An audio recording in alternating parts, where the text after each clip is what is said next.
Aí vamos falar agora do GIMP 3. Aí vamos dar um pouco de contexto pro GIMP 3 também. O GIMP 3 ele tá em desenvolvimento há uns bons anos já, né? Ficou naquele ciclo do 2.9 alguma coisa aí, acho que um ano e pouco, talvez até mais. E depois virou para esse ciclo que vai ser o 3 já há bastante tempo também. Tava previsto para ser lançado esse ano, mas por conta de alguns bugs, alguns problemas e atraso no desenvolvimento, possivelmente vai sair em algum momento do ano que vem. Não tem uma data muito certa, assim.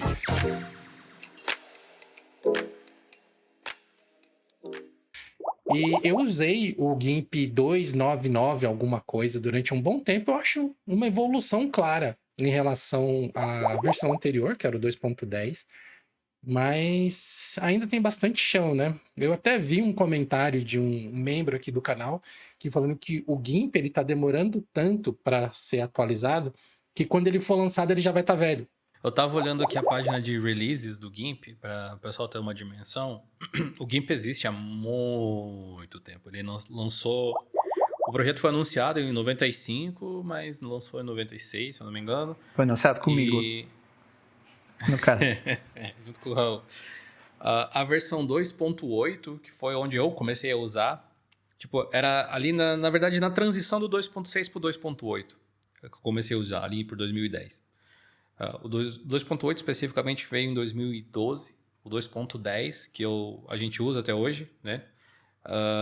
Ele foi lançado em 2018, então temos aí uns bons aninhos, né? Mais de meia década com a mesma versão para chegar nessa edição 3. O pessoal fala muito sobre o GIMP ser um concorrente do Photoshop, mas o Photoshop deixou o GIMP na poeira há muito tempo, se a gente fosse honesto, em termos de versatilidade. Não quer dizer que o GIMP seja ruim ou que ele não possa fazer coisas que o Photoshop faz. Mas tipo, dois universos bem diferentes, assim, que o GIMP também não se trata como um produto, nunca se tratou. E nunca teve uma fundação estilo Krita ou Blender para fomentar ele, que é uma perda também, que é uma das coisas que a gente já falou em outros podcasts.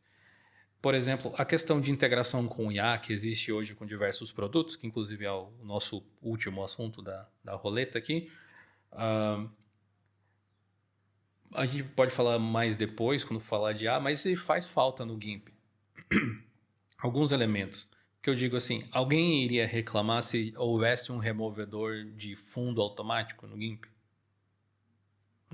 Acho que ninguém ia reclamar, especialmente se rodasse localmente. Alguém iria reclamar se ele conseguisse regenerar partes da imagem automaticamente? Não. Teve um episódio do Geocast que, se eu não me engano, a gente falou sobre o GIMP como produto e eu tinha sugerido que possivelmente uma das coisas que eu enxergava para a saída de financiamento dele seria ele ter uma plugin store, tipo o WordPress tem, onde essas coisas pudessem ser complementos, ele pudesse ser desenhado para ser acoplado com coisas desse tipo. Digamos assim, existe um software base, open source, que faz um monte de coisa legal. Mas você quer essa coisa de remover o fundo. Beleza, isso não é grátis, especialmente se você tem que rodar isso num servidor. Beleza, então esse é um recurso pago. Você paga e adiciona ali.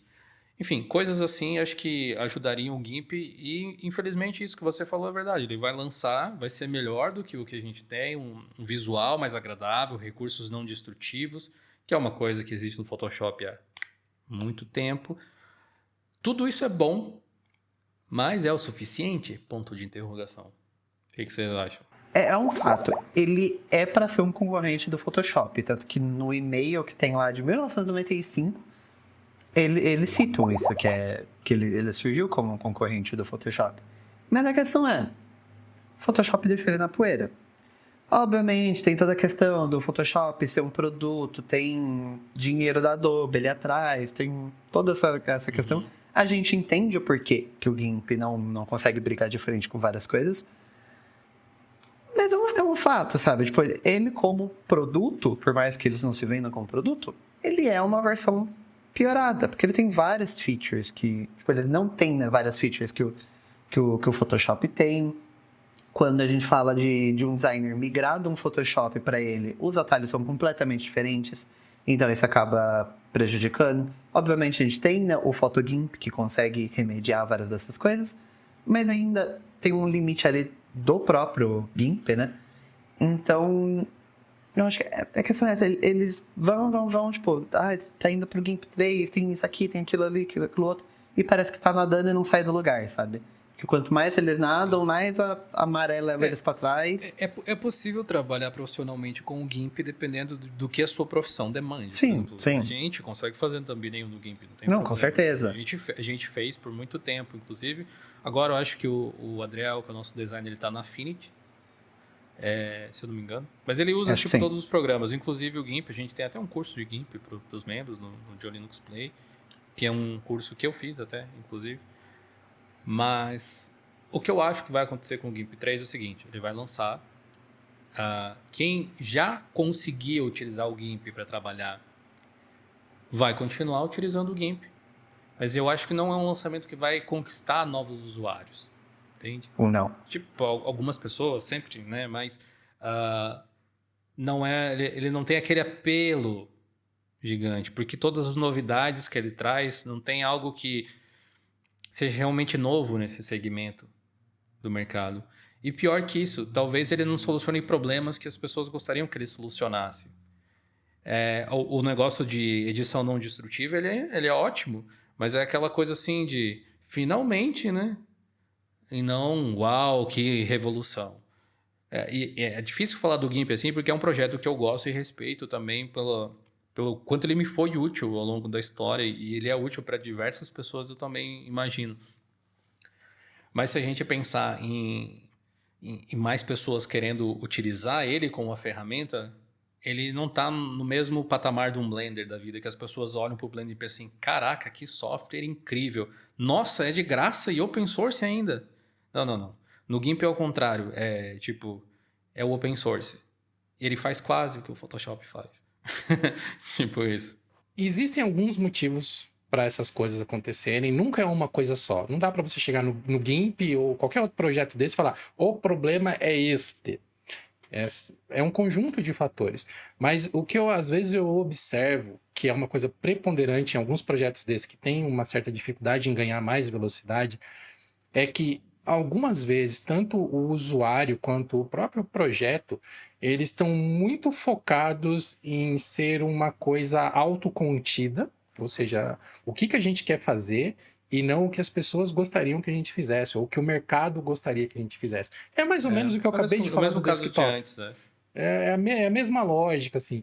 No caso do GIMP e do Inkscape, nos últimos, sei lá, 1 ano, 2 anos, eu tenho percebido uma movimentação mais rápida deles em tentar implementar algumas coisas que são úteis de verdade para profissionais que trabalham com isso. Então, o Inkscape acabou de anunciar que vai ter suporte melhor a PDF com CMYK, o GIMP está trazendo essa edição não destrutiva, está trazendo outras coisas, mas são coisas muito legais, mas isso ainda é uma certa defasagem de recursos em relação a outras ferramentas do mercado.